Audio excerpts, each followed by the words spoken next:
Hi, my name is Shinda Shiran. My register number is UR15CS356. So the aim of this program is to create three local arrays. In this case, I've created X, Y, and Z.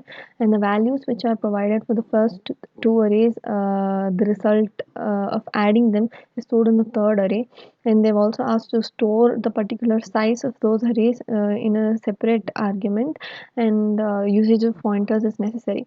So first off, I've declared a header file hash include iostream.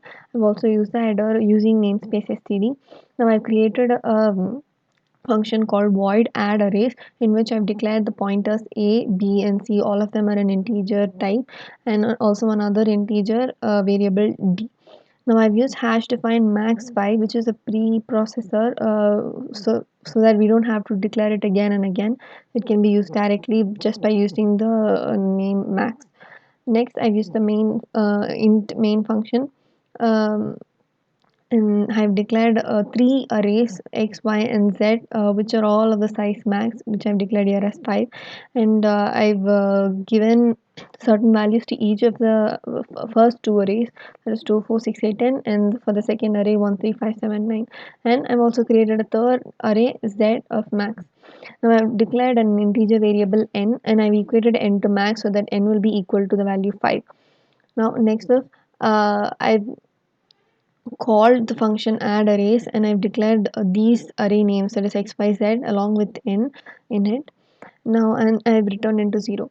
Next, uh, I declare the function add arrays with their pointers, that is a, b, c, and as well as the integer variable d.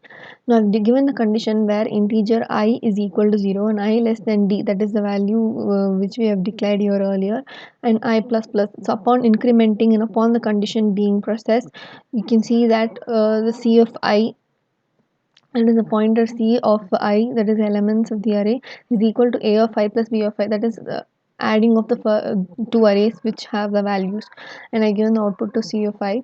Now when I run this program, you can see that each of the elements are added.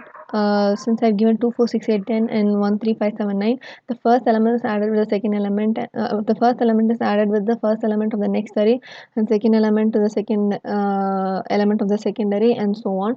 So upon doing that, you get the particular values. So this is my program, and thank you.